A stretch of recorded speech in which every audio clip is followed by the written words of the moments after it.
Hey, how's it going? So, this is, oh my goodness, I've tried so many times to do this. The camera didn't even want to start.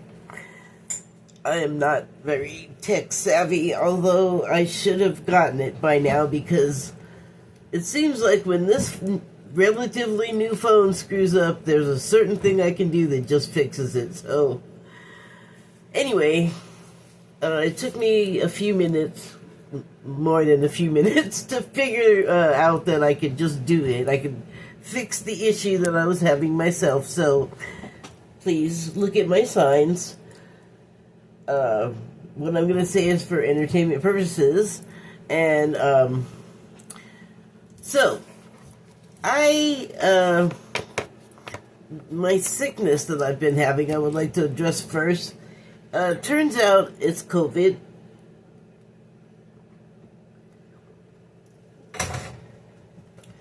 I feel glad that I didn't leave the house. Since I've been sick, I've just pretty much stayed away from everyone but my caregivers.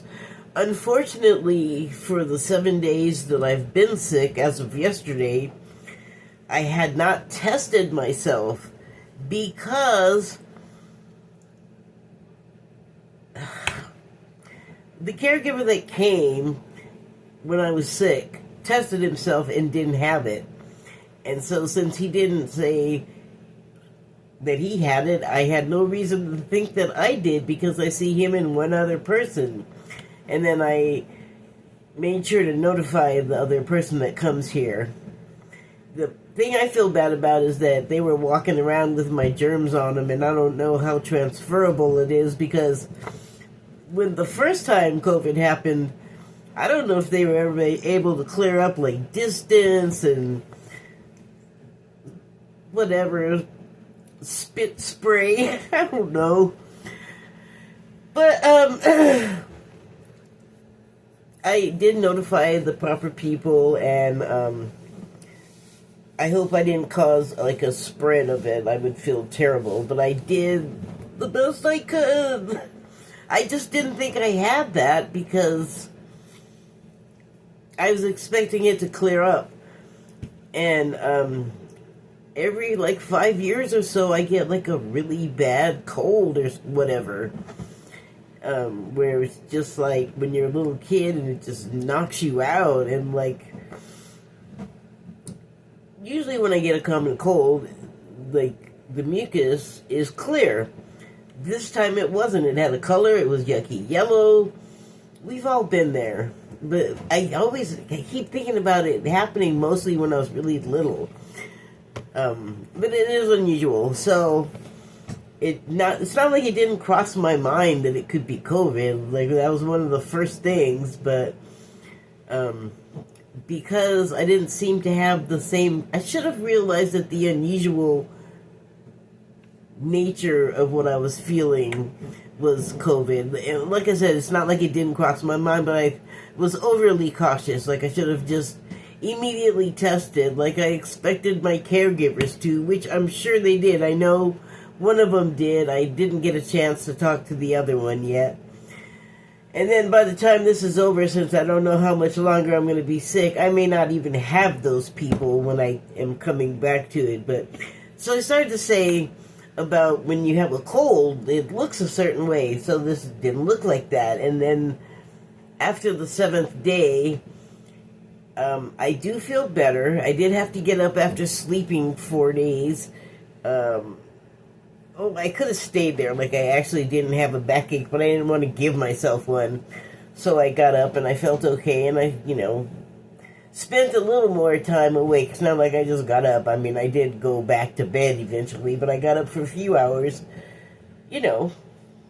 Maintenance. So, and then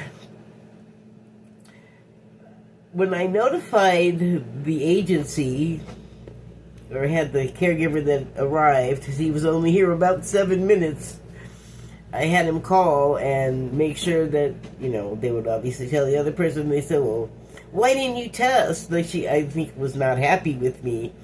And I said, because he did, and he didn't test positive for anything. Like, I literally, I don't really get, like, within touching or breathing distance with very many people. Now, even if I go outside of my house, I'm not, like, it just doesn't happen that way. So, I mean, sorry, everyone, but I hope you understand my thinking. Anyway, once they were notified, no more caregiver, no more people coming, which is weird because the one that left today is the one that's here the most, and I am still sick, and I can't go to the store myself, so I'm kind of like thankful that before this happened, I got to do some shopping, and I also sent him out on several errands related to shopping, so I'm fine with that. Although I'm out of ginger ale and I'm bummed, but I'll make it. Also, with like when you have a common cold, about 5 days is what you have to deal with before, you know, you're no longer contagious and you're on the mend.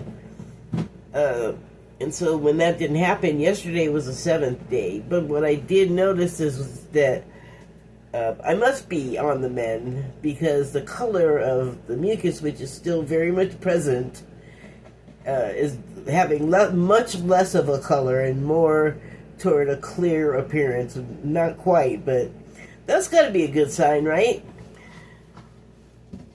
I just feel like there's something to be learned from the whole experience, and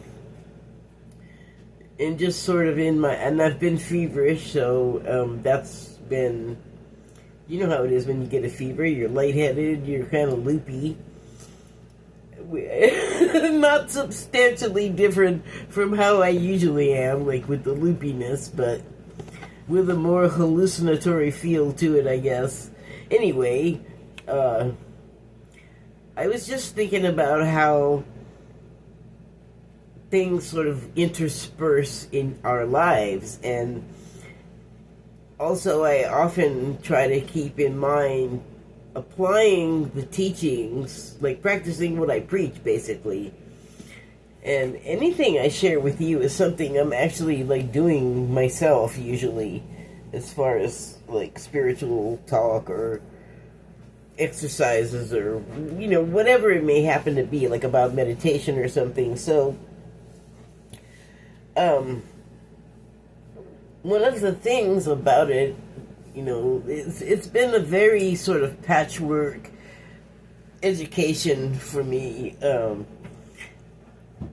but high vibration and that type of thing is sort of like very much in the lexicon lately, or the zeitgeist, and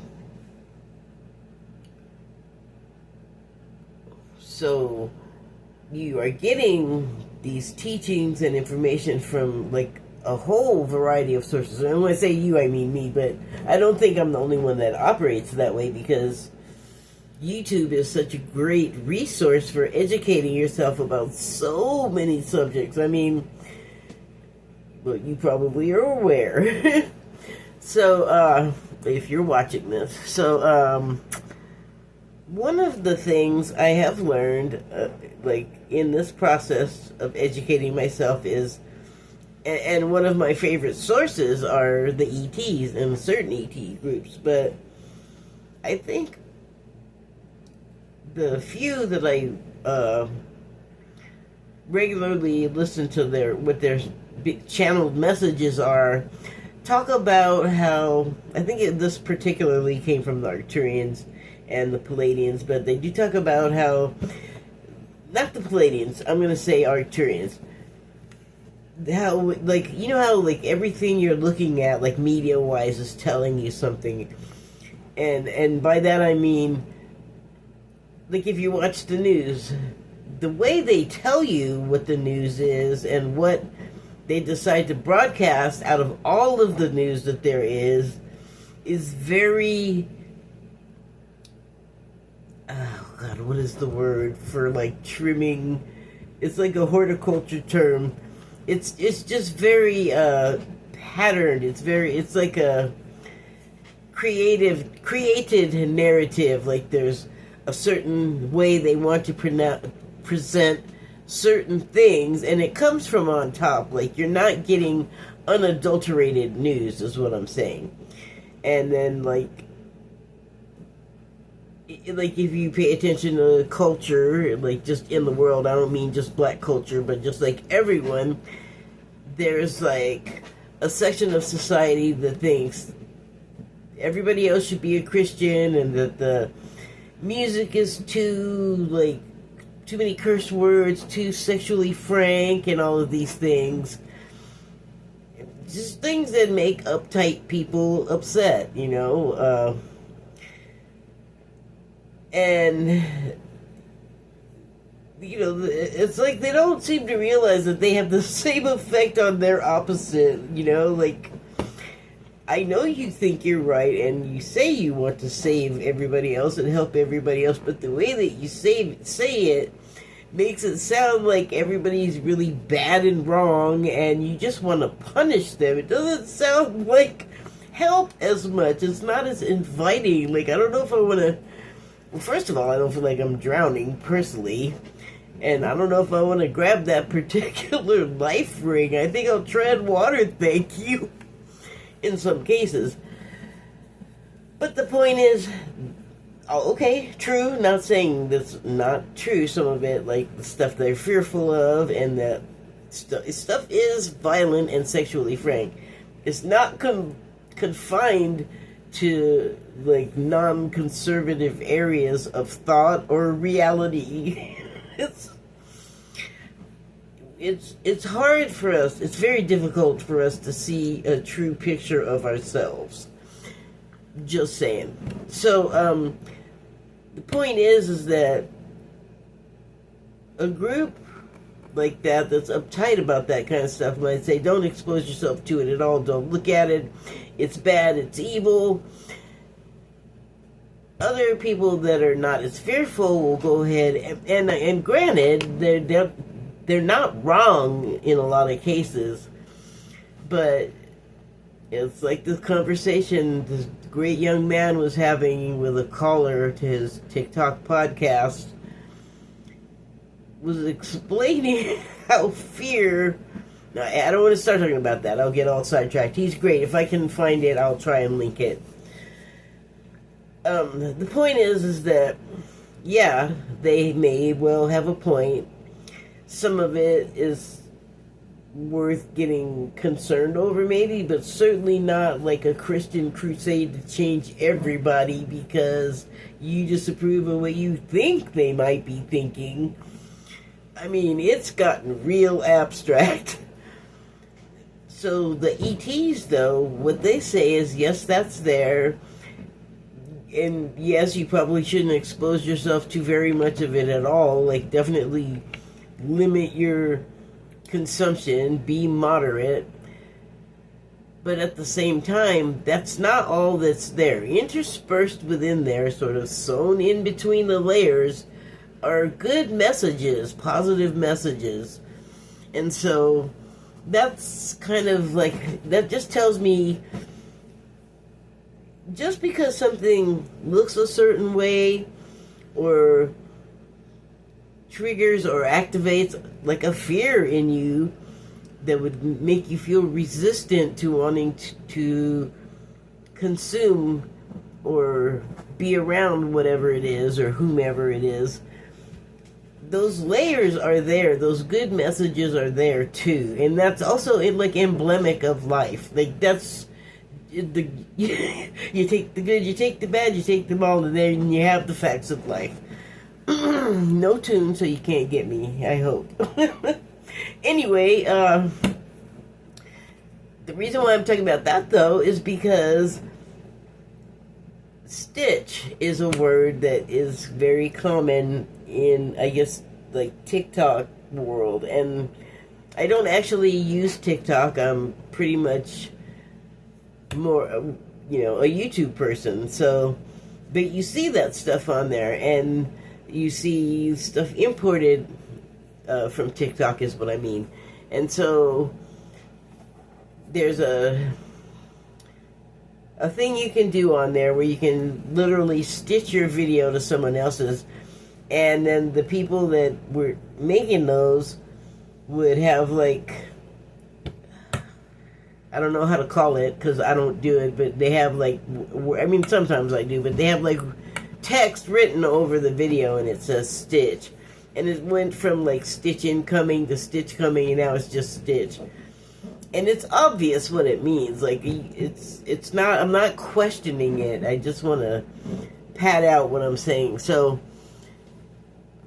when you see one of these videos, it's like one user is making a video, and then they intersperse or stitch in another's video, and they do it to, like, expose something that's wrong or someone that's wrong maybe, and then all of the cyber sleuths can get together and identify people and, bring whatever they did wrong to the proper authorities. And that's like a good thing. Like, the people that it happens to probably hate it, but when it's right and it's good, that's good. And other times it's showing you something that's, like, more elevated and happy. But the point is the stitch thing. So, and then the other thing they do is, like, the one user who's made the video that adds to it will be, like, they'll say something maybe, or they'll just be in there, and then, like, the other thing will be playing somewhere in the background, or they'll be overlaid on top of another video, like it's a green screen situation or something, and then they'll just be like reacting. So I guess that's a thing. And it's funny because it's totally something we do. Like, I do it, but I'm just sitting here by myself going, what the, but people have decided to record it. So, whatever, it's fine. But, word nerd over here is just thinking about stitch and stitches and just the word part of it, how, like, stitch is, if stuff is funny, you're in stitches. And when you run, and maybe because you don't run a lot, you run too fast or too long, and then all of a sudden your body tries to seize up because you got a stitch in your side. I don't know, my brain just wanders off. But then I also was thinking about how the good positive messages are stitched into all kinds of places. It's not just media. I mean, it's like everywhere you go. It's like random acts of kindness out on the street, stitched into your reality all of a sudden. Something good and positive. So I was thinking of all of that, and I was going to write it out, and I probably still will, but I don't know if this is, like, because of the COVID, or because of there's ascension symptoms, or if there's a dietary thing with me. I have some things I have questions about, and I keep trying to get an appointment on my insurance with a nutritionist, and they just don't want to let me have that, which makes me sad. But thinking about, like, what I'm putting into my body and what it's making my body do, or what it's doing to my body, is kind of like a puzzle and a shell game and a logic problem, and it's just like all of these things, because food purity and availability and variety and preparation and tolerance and how much is okay and of what. And now I've been seeing stuff, now that I'm over 60, I suppose is why, I think just naturally my viewing choices are changing. It's not even something I'm really conscious of, but now I'm seeing a lot of stuff about things I shouldn't be eating over the age of 60 that I eat all the time.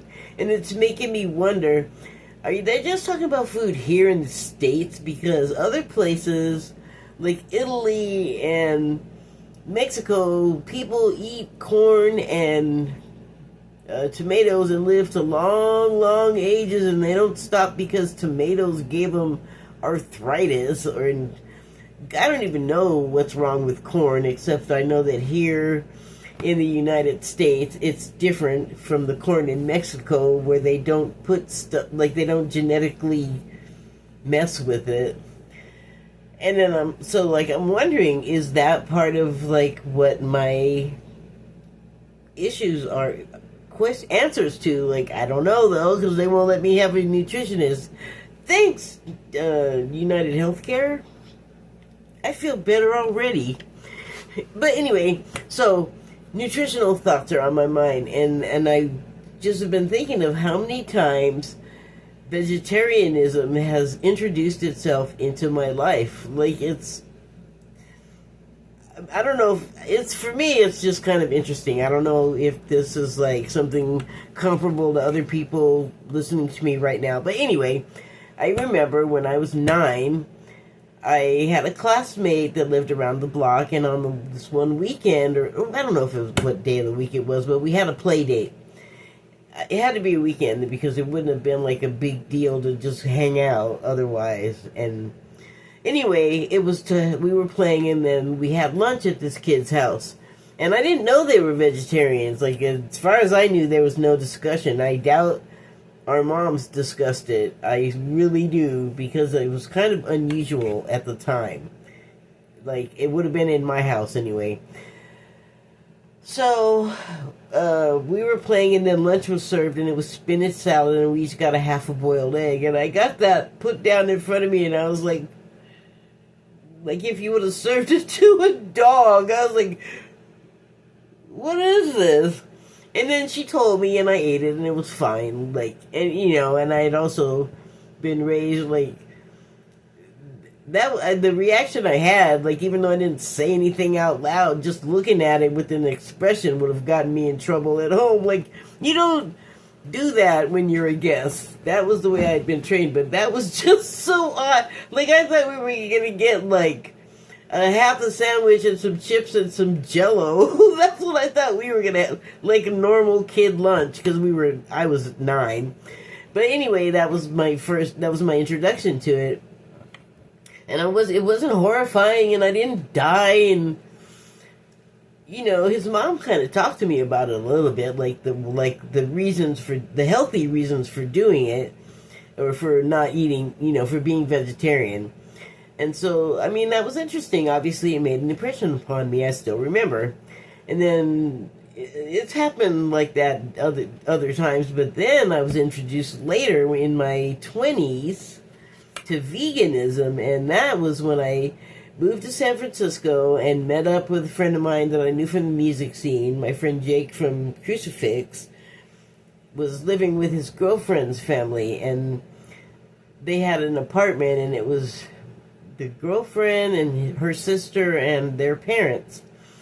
And the back room, I think, had been the girls' room, but then it was like Jake and the older girl were together. And it was kind of weird because, like, Jake and I were at least 20, and she was still in high school. So, I don't know, like, but they lived with the parents, so there was no, like, issue as far as consent. And they were getting it on. Everybody knew. Anyway, they were vegan, and they requested that, even though I worked at this great hamburger joint, Hamburger Mary's, with the father, they requested that I not eat meat while I lived in the house, because smells do come out of you. And I was like, I'm not going to say no. They're giving me free rent. I mean, what am I, an asshole? So I didn't eat meat. I didn't eat those good-smelling burgers and bacon burgers and all that shit that was cooking right over my shoulder. And, over the time that I was there, I went from a dishwasher to being a line cook, which you basically, like, keep when stuff like why can't I think? Soups. We had soups and casseroles and salads, but whatever it is that had to go out on the front line, like as sides or preparatory main dish stuff, like home fries was like a big thing. Like that was my job, was to cook the home fries, or cook up a big pot of soup to go out on the line so that you could be served whatever. So I mean I didn't cook burgers. The grill was out front, but I mean I certainly had access to them. I certainly could smell them. I mean, we would come home, Richard and I, and would have to shower off the charbroiled smell. And that was, oh man, almost a year, not quite a year, but I finally saved up enough to move, and thankfully, like, everything was on good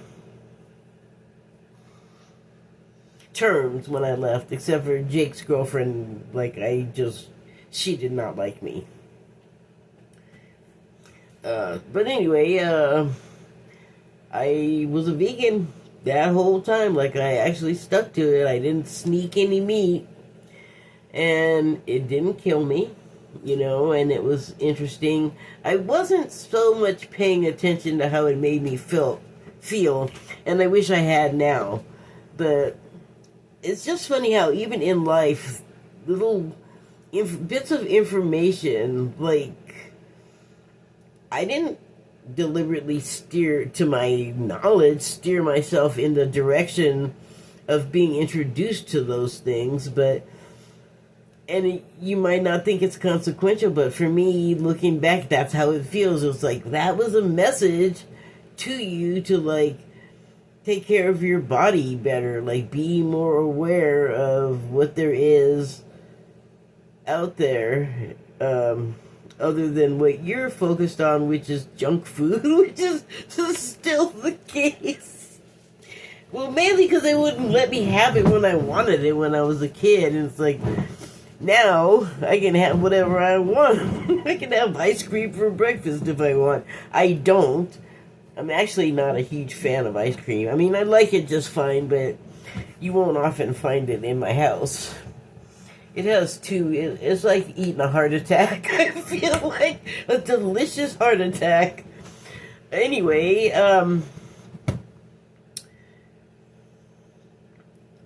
more talking. This is going to be a long one. Hi, I'm just going to tell you that now. So I was watching Star Trek with a new eye, not for the first time, because of all of the GFL, Galactic Federation of Light content I've been watching, which I have to kind of take a break on. And it's funny, right when I decided to take a break, a video came up that looks like it's talking about not burning out on being a light worker, which I interpret as not burning out on all of the videos, because they put out a lot of content, and it's urgent, and it makes you feel ways, or it does me. And so I finally was like, okay, I have to just, like, stop watching them for a little while, because it's just, I can't, it's just like overload, and it's fine. Like, I can go back to it at any time, and it's not, well, it doesn't matter. I needed to take a break. And then right when I did it, it seemed like they understood that and put out a video that I haven't looked at yet, but I bet it says, take a break, so you don't burn out. And why did I start talking about that?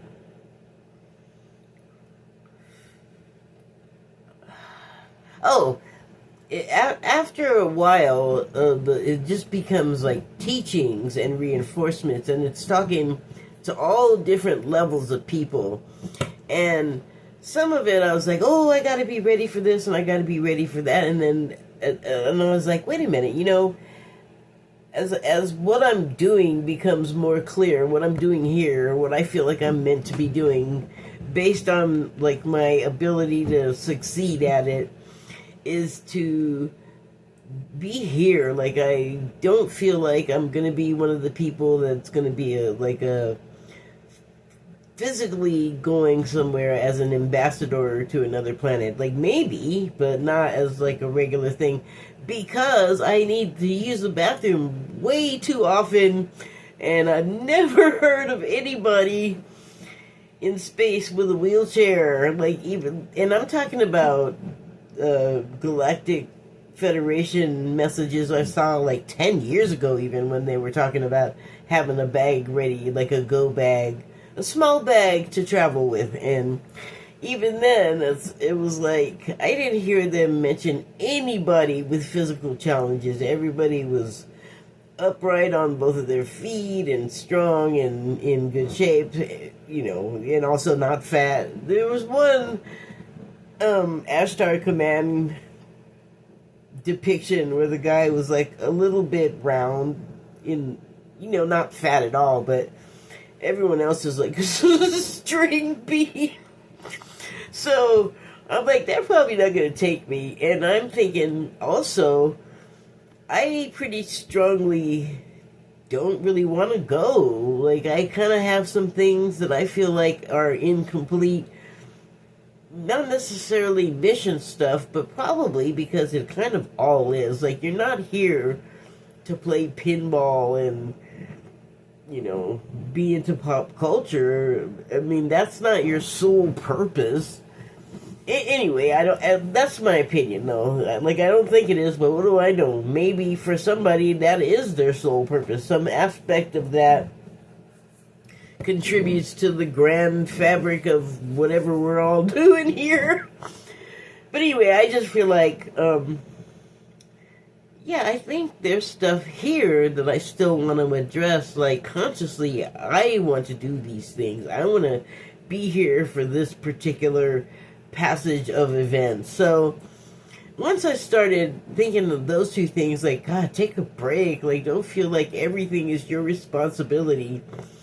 And then, I think I realized I could let up on it when I realized, like, they're not always talking specifically to me. And, like, I mentioned before, like, they're describing things that are not happening to me. Or things that happened to me, like, so long ago, like, it took me a while to remember, oh, wait, but it did happen. Like, worrying about all of that was making me anxious. And I began to realize how much of it I was already doing. Like I said, like, some of this stuff I just somehow already know. And they do talk about that. So it made me be able to relax. Especially when all of what I just said, I wasn't even taking into consideration what's happening in the world. In my USA, with my USA president making everything so great again. I wasn't even thinking about that stuff. That's a thing, too. So, last thing before I do cards, because I do have some, was I watched the latest episode of Brave New World, which is a prequel to the TOS, the original series of Star Trek, and is particularly about the voyages of Captain Pike on the Enterprise before it fell into the hands of Captain Kirk and the subsequent captains like Picard. So, there was an adventure, of course, and I was looking at it with a new eye, yet again, and I say yet again because this is not the first time I encountered the Galactic Federation. The first time was right before Trump got elected, and it was actually in videos that I was turned on to by QAnon, so that I knew at the time, and I had an interesting experience with them, and I'm not going to talk about that right now, but it wasn't bad. And so, but the thing about the Galactic Federation is that they're not only Palladians, but they are very much like Star Trek. But the main thing was when they showed a depiction of what these people look like, not a photograph. Still haven't really seen too many of those, but the way they depict them is they're like people that look like Nordics and like fair people with like white blonde hair or blonde, fair people, Caucasian people, but they're wearing Star Trek uniforms, literally with the insignia, the little, I don't know what to call that shape, the Star Trek insignia. You'll know it when you see it. And that appealed to me, but I didn't realize it, like, oh my god, like, they're saying that's real. And so that was 10 years ago. Now I question it even less than I did then, that it, like, is it real or not? Like, I barely questioned it. And now I know that, like, yeah, it's just real. Like, so much of the stuff that we see in the media, the science fiction is not actually fictional. It's based on reality.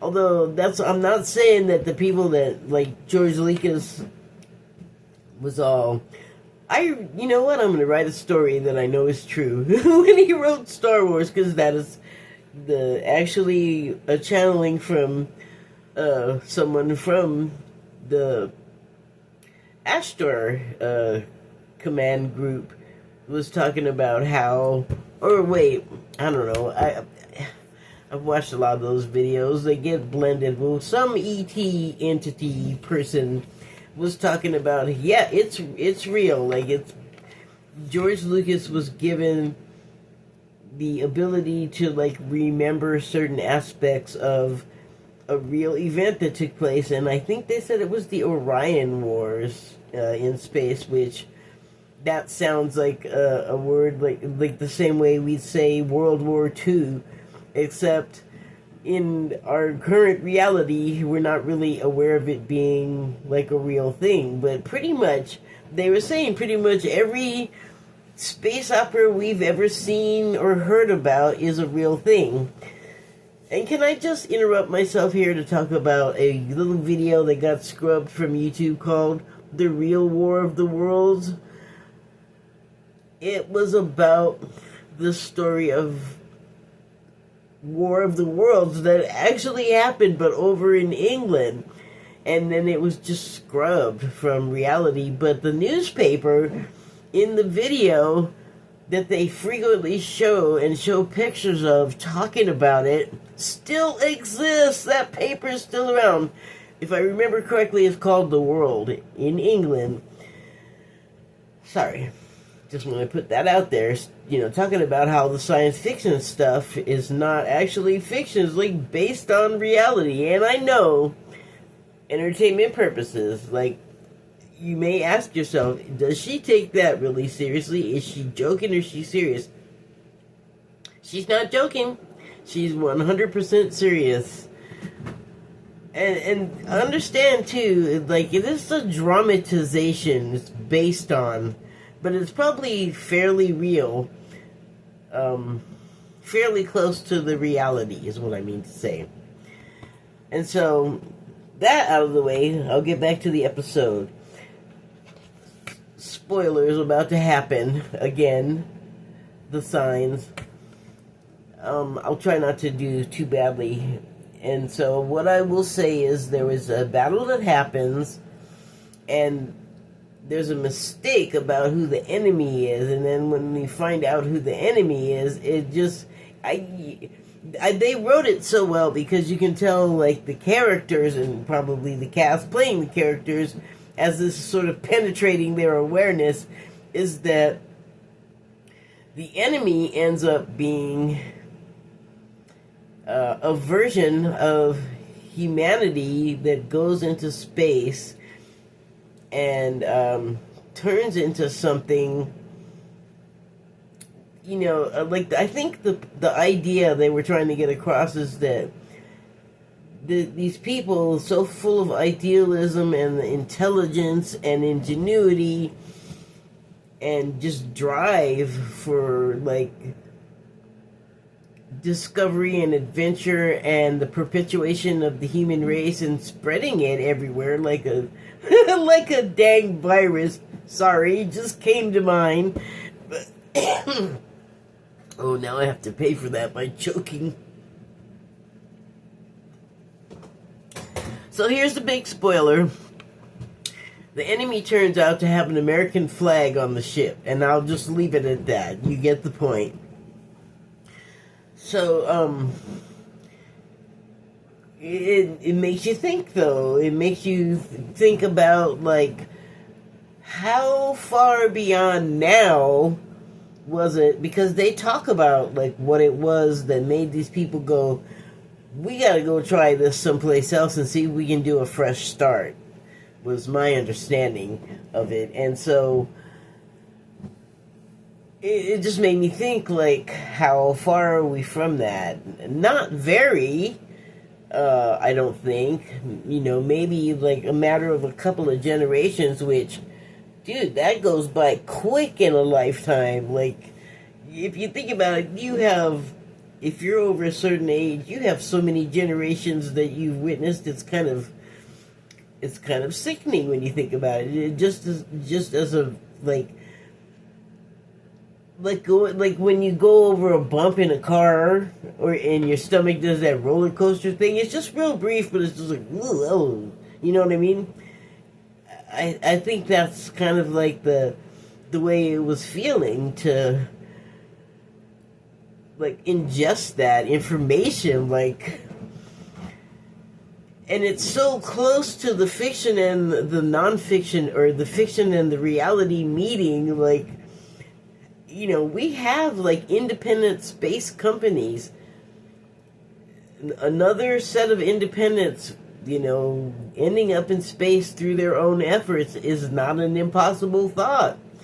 And there's even a series that I really like called The Ark, about a different way that humanity ends up in space, not through a space program, you know, almost for the same reasons, like, less so in Star Trek about survival, but, well, they talk about it, so I'm not gonna spoil.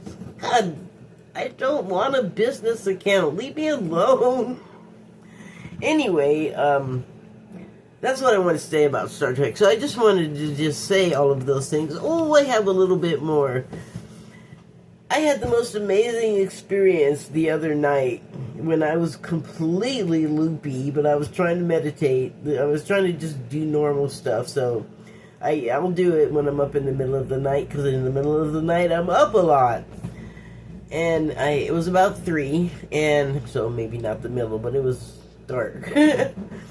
And it was very hot. It has been very hot the past 2 days, like in the 90s, which means it takes forever for me to get all the hot air sucked out of my house so that it's comfortable enough to sleep.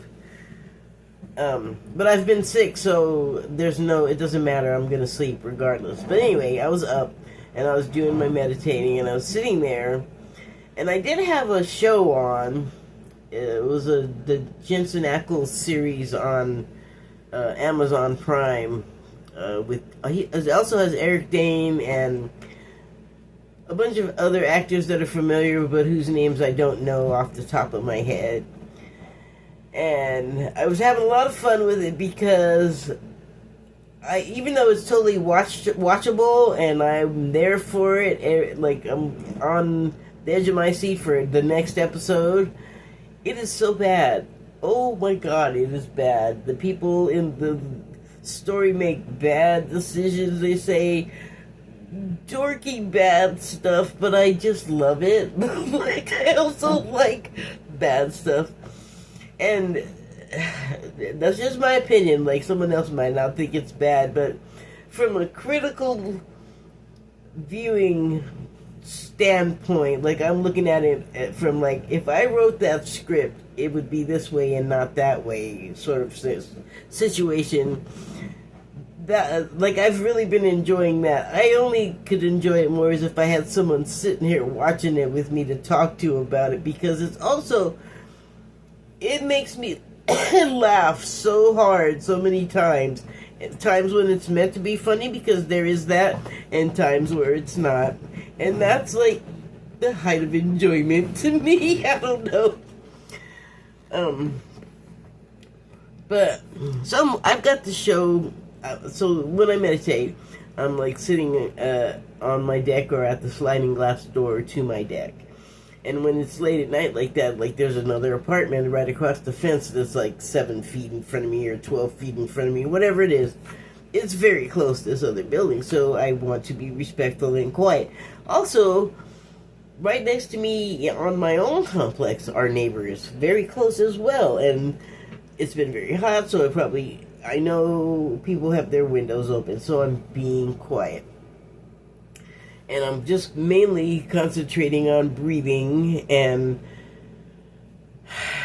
thinking positive thoughts rather than, when thinking of events of the day, how negative they are and how negatively they go. I'm concentrating on, like, it could go this way and that would be so much better for everybody, or this would make so many people much more happy, and things like that. And this has never happened before, so I was just like, I don't even know if it's normal, but I meditated in the middle of the night all of the time, and I have never experienced this. So I'm breathing, and all of a sudden I hear crickets, and I'm like, at 3 in the morning, like, I usually never hear them except for at the start of the evening. Isn't that right with crickets? I mean, I grew up in a city. I don't live in one now. I mean, I do, but, like, I grew up in LA, and I live in Mayberry now, so, but you could hear crickets at night, I think. Oh, God, I'll have to really think about that, but not right now. Anyway, it just seemed unusual, and then I did something that made, like, a loud noise, and this happens with birds, too, I've noticed, because I like to listen to them sing, like, in the morning and in the evening. And when it's still like that, if you don't make any loud, or if you do make like a brief loud noise, it'll stop for a moment. And then once they realize, or frogs do this too, and then once they realize, oh, okay, that was all it was, and it starts again. So I was all bummed that I made that noise and made them stop, and I was like, okay, well, maybe if I just go back to what I was doing. And I did, and they went on again. They switched back on. And that just made me very happy. And I have talked about this in other videos where I'm, like, trying to learn how to manage and tune my energy and like, focus it and do stuff with it, you know? So that felt like a little exercise, so I was having fun with that. And I got to do it a bunch of different times, like the cat did some kind of... But, okay, so speaking of the cat, here's the next thing that happened. He usually hangs out with me when I meditate. So he's like sprawled out in front of me on the porch, and then he sees something, and it's around the corner of the building where I can't see, but he's like jumping on it, and I'm thinking it's like a moth or something. And then I can't see it, but I can follow his eyes and his body and what he's doing, and whatever it is seems to jump off the wall kind of at him, so he kind of cringed backwards, and then ran right back up and was like pawing at something that was now in the shadow of this wall that he, I think, knocked it. Either the thing jumped off or he knocked it off. Something happened, but it came away from the wall. And so now it's in the shadow, and I'm like, I don't know what that is. Obviously it's a bug, and it's coming. He's chasing it closer and closer to me. And I'm like, I better see what that is, because it's moving pretty fast, like it's going to come in the door. I turned on the light switch that's right there, and I looked down there, and there is a pretty big spider.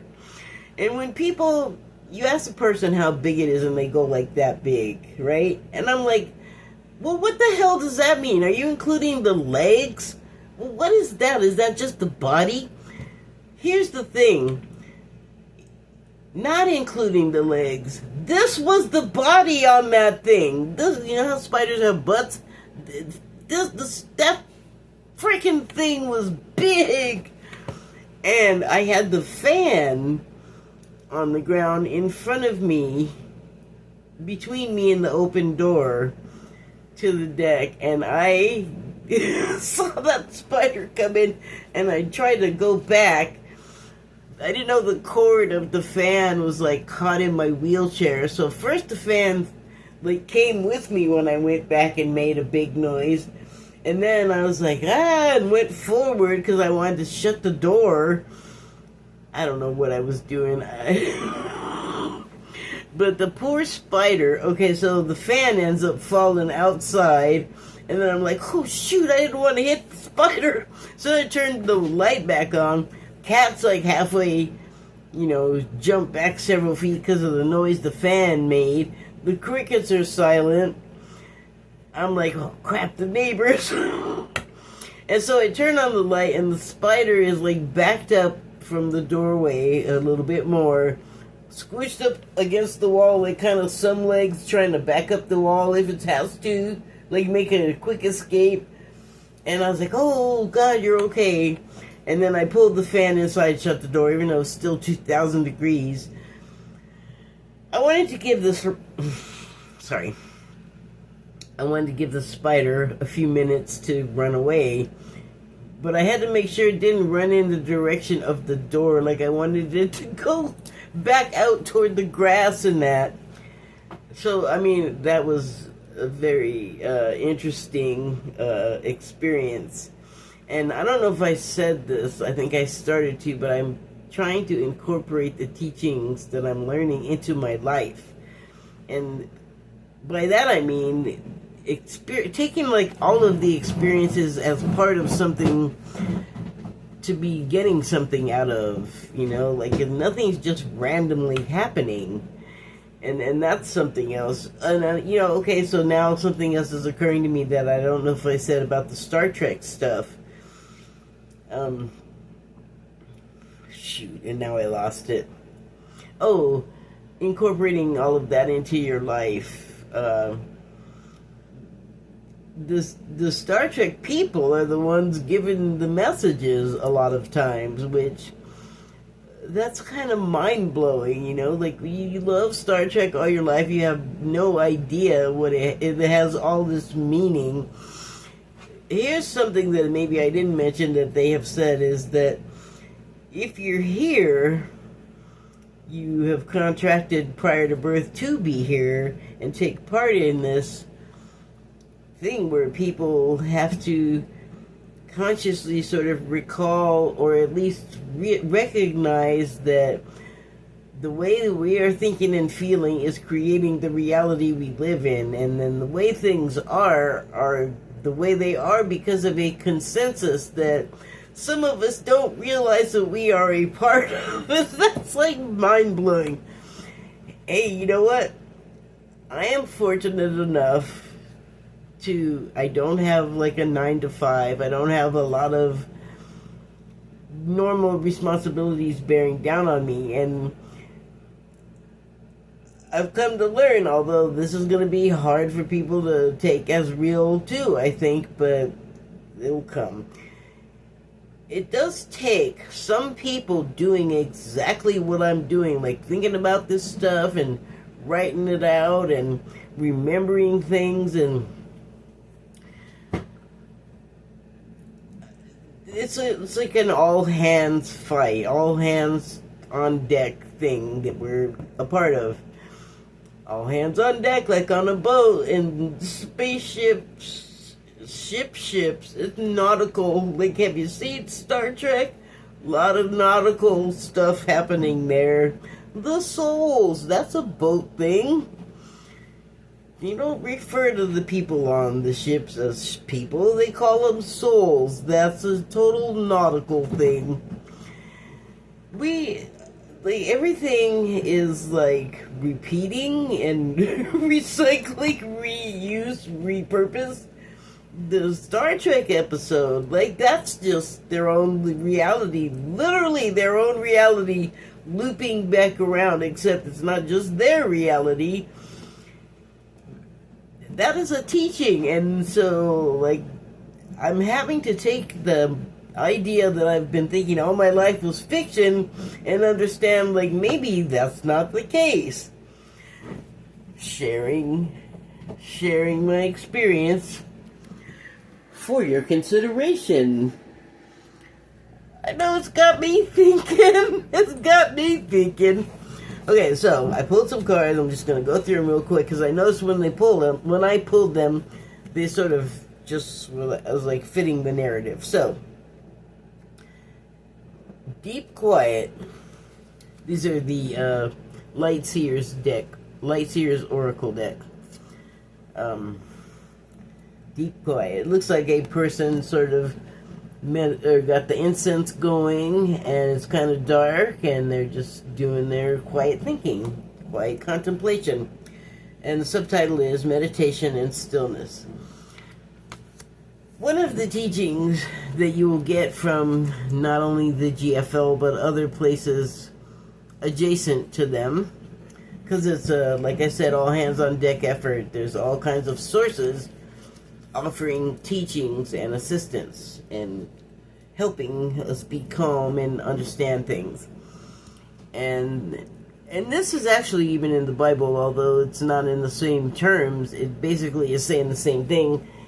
You shut the hell up and let the still, quiet voice of spirit inform you and tell you like what you should be doing instead of trying to think for yourself, because we should just follow and just be patient and wait and let things play out and stop trying to control stuff, because when we get that way and then we get all out of control and we get a situation that would happen to those people on that American flag ship in the Strange New Worlds episode, or to put it another way, we end up with the world we're living in right now. Okay, so the next card is The Crossing. It is a bridge. It has a portal. Where's my indicator? God only knows. That sucker is buried under a pile of stuff. Ah. Sorry, I didn't mean to abuse you that way. I just whacked another card.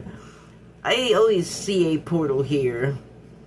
And it's funny. Well, I don't know how funny it is. But I always feel like you're coming from this direction on this card.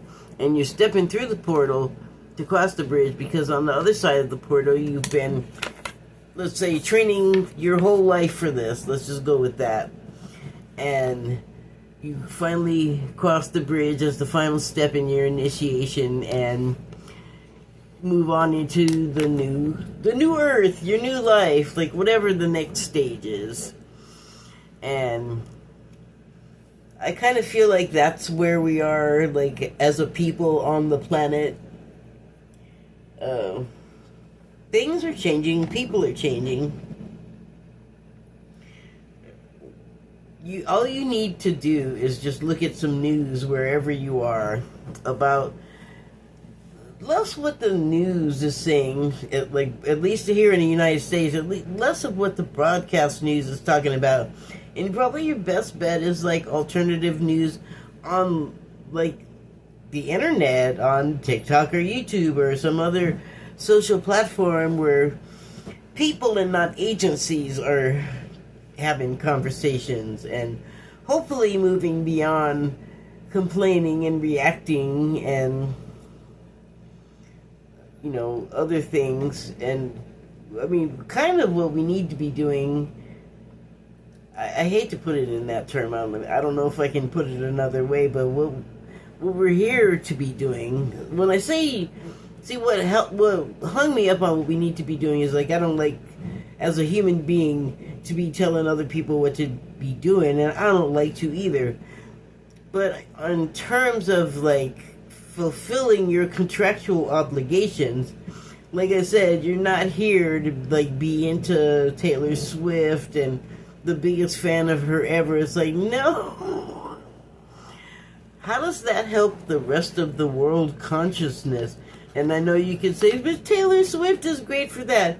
It's not about Taylor Swift. It's about how and where you're focusing your energy. Although, who's to say what method works at that very thing? You know, like, who am I to say that, like, all of those people that love and are connected through Taylor Swift isn't part of exactly what I'm talking about? like all of it has to be part of it, like, and that's what I'm talking about living the teachings as your reality. You like, you can hear me like making myself understand that like it's all part of it, and I already intellectually know that. Next card is Beloved. We're here for each other for so many reasons, and we go through things like, let's take our American foes or heroes, or take your pick, Trump and Ghislaine Maxwell. The two of them, like, Trump has always said that he was going to drain the swamp and be this crusader to inform everybody, and inadvertently, in not the way he intended, I think that is what he has been doing. Except now, all of that big talk has come back to bite him, and I guess he thought like everybody would just stay dumb forever and not like pick up on the fact that things were not as were being told, not just by him, but they just happened to be the focus. And then the dead guy too, whose name I'm not going to bother mentioning. I think we all know who I'm talking about in regard to those two having a mutual friend that also a bunch of politicians and other prominent people also were acquainted with in financial circles and airplane circles and So the subtitle on this card is Radical Acceptance. So I'm just going to go on to say that the two of them, what they're doing, and actually, you know, he did, like, I don't know about it, drain the swamp metaphorically, but what he did do was expose what was living in the silt, the yucky, scummy bottom.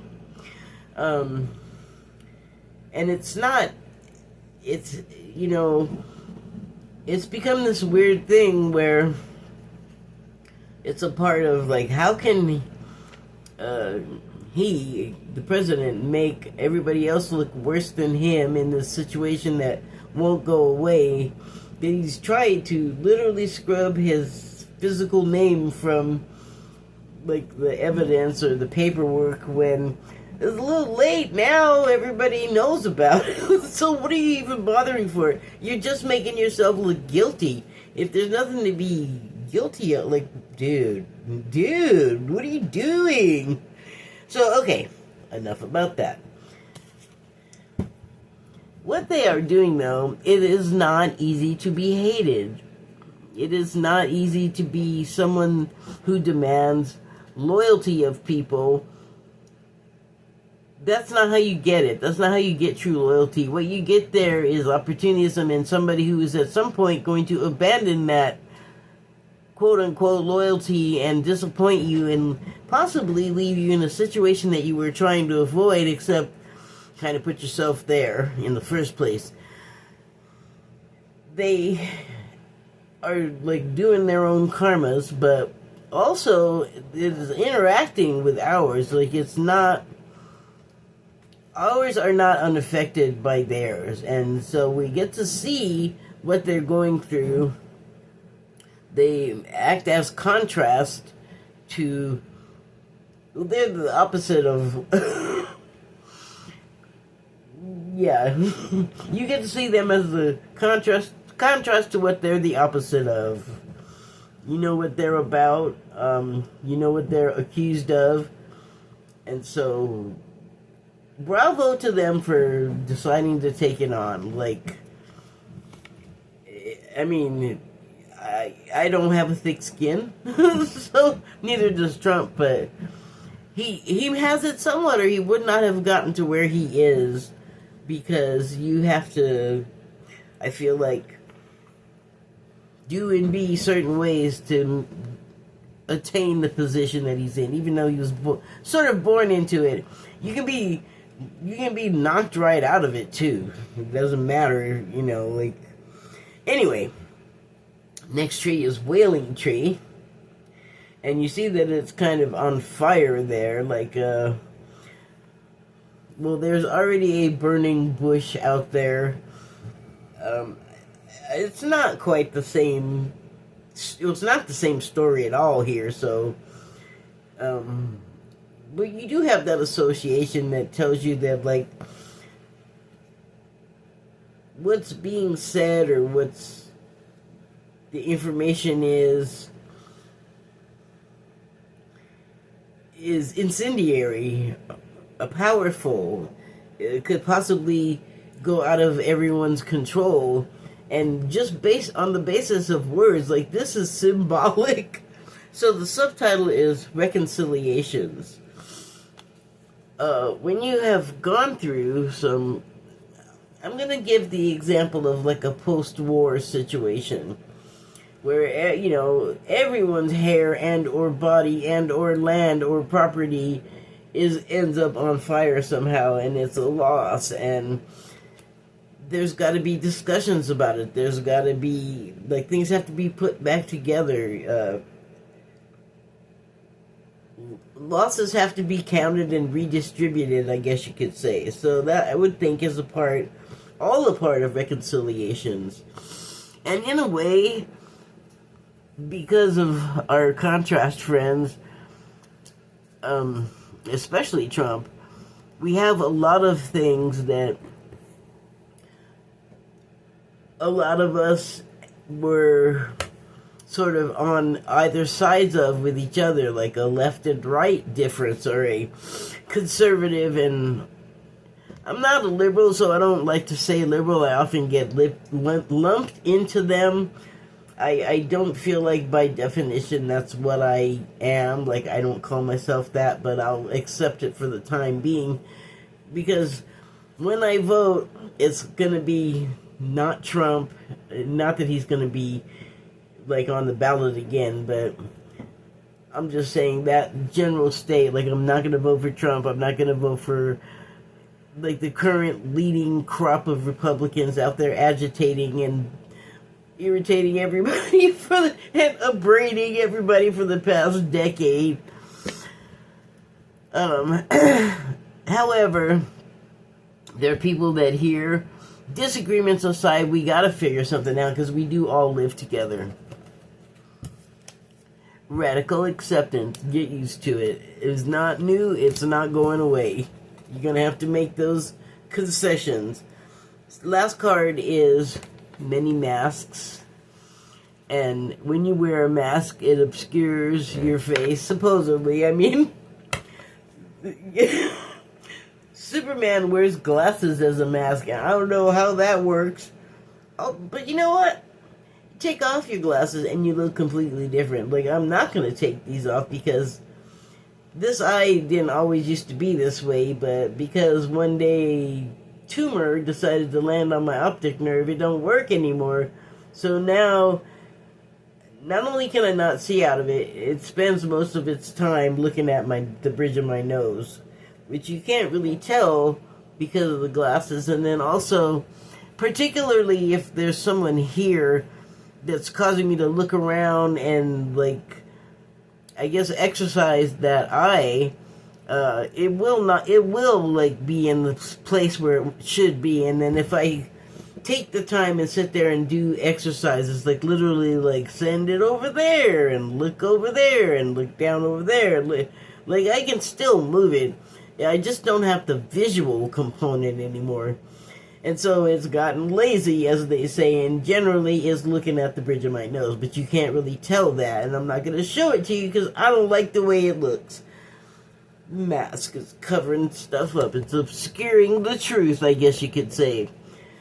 So, you know, in light of what I was talking about, not personally about me, but like Trump and the political situation and the politicians who are... Boy, I heard some interesting things about the Republicans today from the Democratic side. Although it wasn't, it was like hearsay is not really the right word, but it was by way of another person, like someone relating what politicians were saying. And on the left, the Democrats are saying that the right is begging them to do certain things in regard to Trump, and everybody is like ready to side with the Democrats, except they're afraid, or I don't know about everybody, but a lot of them, who apparently they're not people that you would think would even be saying these things. Like, supposedly it's the last people you would expect that are like, do this to Trump, we can't, but you do it, and the Democrats are like, no. You guys are very responsible for this. You better get over there and do your own stuff. And in a way, I agree. And in a way, I'm like, you better be doing something, Democrats. But that's about as excited as I'm going to get about any of that. I don't know why, but I'm starting to drool. I've got COVID drool syndrome. So, the man at the top, though, he, I think, does wear many masks because he wants to present himself as a tough macho guy, but I have a hard time going for that because he's so into his hair and makeup, and he does his hair so much like his mom. It's really weird. And the interior design obsession and the dancing, like, none of that's real macho in my opinion, but that's just me. So, he's the macho strongman that is like, I guess you don't have to be like a super macho guy to be a strongman. There's nothing that says you gotta be like a total cisgender guy to be a dictator. Except for that whole macho thing. But, hey, I don't, what do you want? Weird things happen. And then there's, like, the guy that can never forgive anybody, and everything's a mortal insult, and also the guy that's never wrong. All of those are masking something else, something that he would rather not you think about him, except that he does it all the time, so it's kind of all you can think about when he's doing it. Like, the kind of therapy he needs, or what hurt you? Who hurt you? Like, the thing that he wants to deflect the most with the mask, everyone's just like, I can't see anything else! So, that is what I think of. But so the subtitle on this is The Authentic Self, which, as you can see from this picture, is already blurry, and then you're going to put a mask on it, and you're just like, who are you? Except for, like I said, the individual that I was talking about. He's probably not the only one that has this, but you can try to hide it all he wants, and he can have all of the deflections that he wants about the unmentioned dead guy, but the more you do the deflecting and the hiding, the one thing he doesn't do is just shut up about it. That would probably be the saving thing, but he can't. He just can't. Gotta be out there, moving and grooving. Whatever. Okay, so I'm almost done. These don't have to be perfect. No one can even see that but me. Stop being anal. Stop being OCD. So I pulled also a card from the body oracle. Just because I've just been feeling like all body stuff. And I don't think it has a whole lot to do with what I'm feeling. So it's the cardiovascular system is the card that I pulled. But it does have a little bit to do with me now that I think about it, but the subtitle on this card is Motion, and it reads, Stagnancy is not the same as safety. That sounds like inaction in, like, the political thing that I was talking about.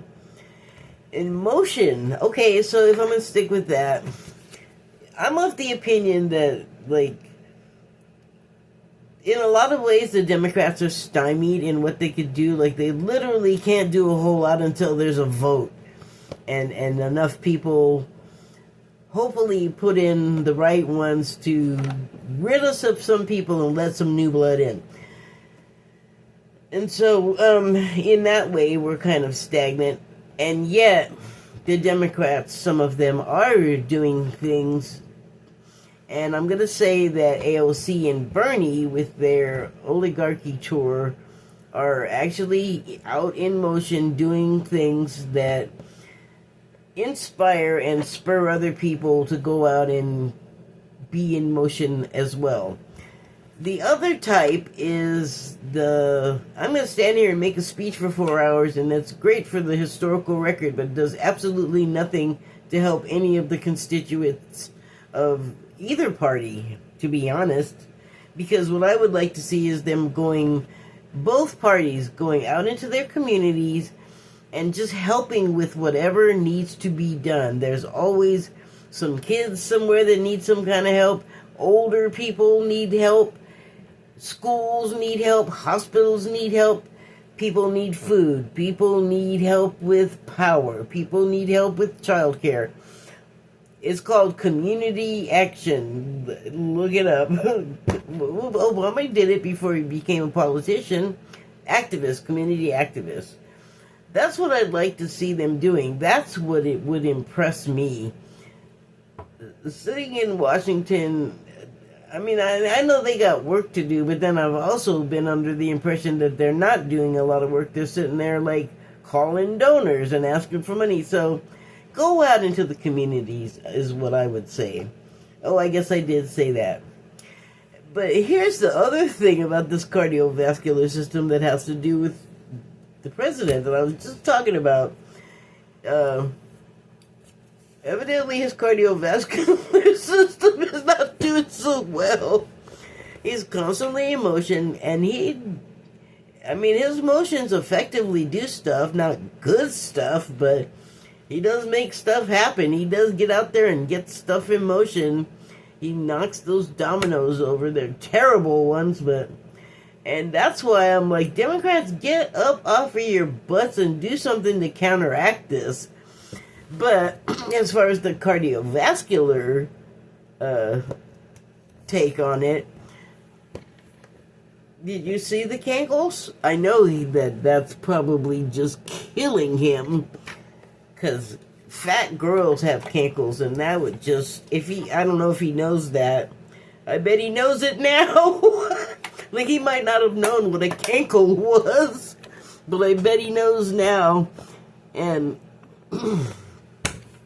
I shouldn't laugh, because that would make him unhappy. It's just hard sometimes not to just be like, well, he does it, so you should do it to him. So, yeah, the cardiovascular thing, his is not great. And I'm going to tell you why I'm not going to laugh too hard at that, because those little purple spider veins that mean that you have, like, inefficient arterial flow, like he's got, they gave him those cankles. I have that. It comes and goes, which is weird. But I also get that, so I don't want to be laughing at him and laughing at that. Like, you know, at some point, that kind of thing has got to stop being part of the conversation, because what does it accomplish? Like, unless your goal is to just be insulting, what does it accomplish? And how does that help if you, like, that's why I always say, you know, Gavin Newsom's doing great going against Trump and just answering him back, which everyone seems so afraid to do, and I love that.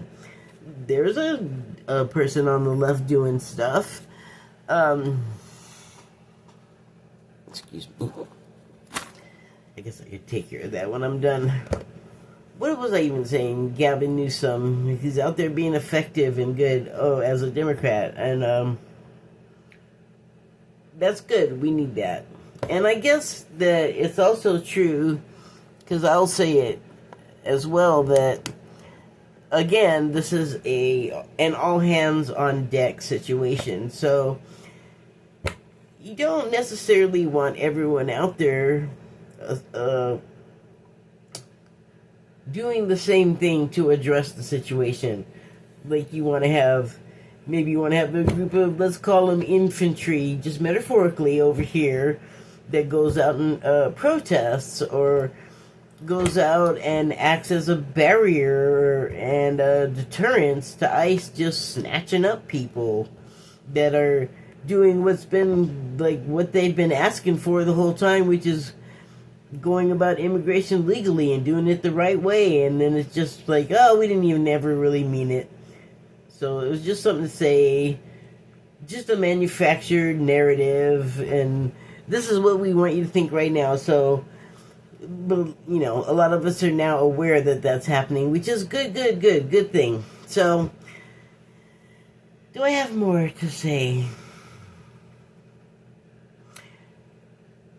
Nothing except that the day of the crickets, when I was having similar realizations as to the ones that I'm even having right now or that I'm sharing with you, is that I have a chime. It's actually behind the camera here, and there's a bunch of stuff between, so I'm not going to try and dig it out. I'm actually trying to wrap up, but the thing about the chime is I break it out every once in a while because it just feels like the right time to do it. And this is weird, but for me, it does something. It like sets a tone. It does something to the mood. I don't remember the words that I used exactly when I first got it, but I did say something about it in a video.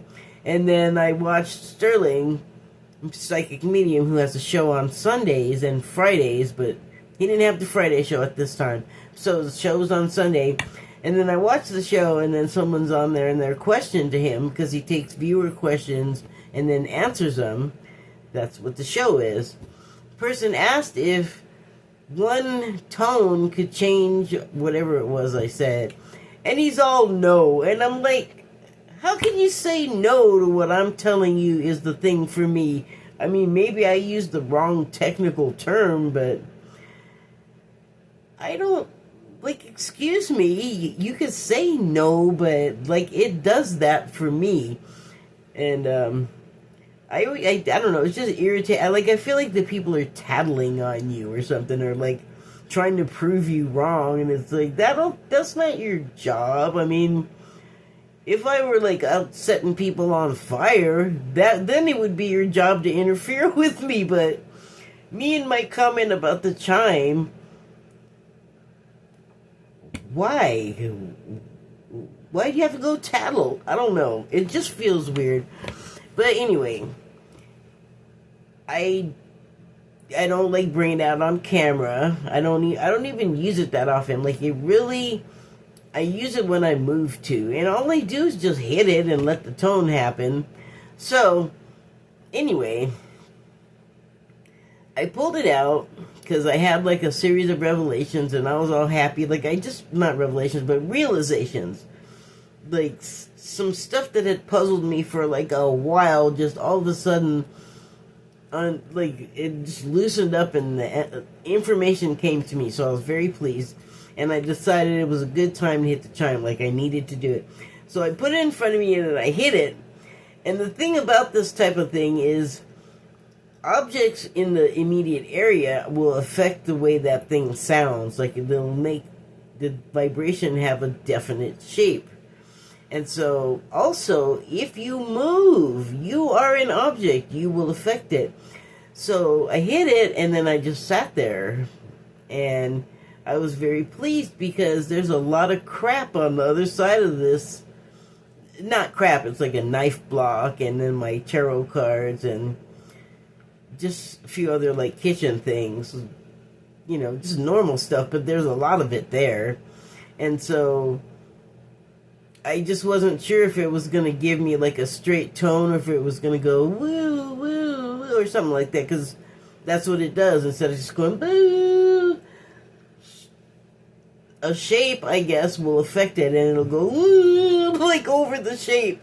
Does that make sense? So I was really happy, because it was, like, this beautiful, straight, clean tone, and then I was, like, sitting there, and it was just going and going and going. It, like, went so long, and it was just barely at the level that I could hear it. It was just still going, and I didn't want to move. See, look how happy that makes me. I don't even know what it does, but just hitting that chime and just even talking about that makes me so happy. I had to sit there for a long time till I couldn't hear it, like over a minute, I think. I don't know. So, okay, I just wanted to include that. I have no idea what significance it has, but it's been a long one. Thank you. I appreciate it. Thank you. And good night. Oh, I always do that. A million thanks to you.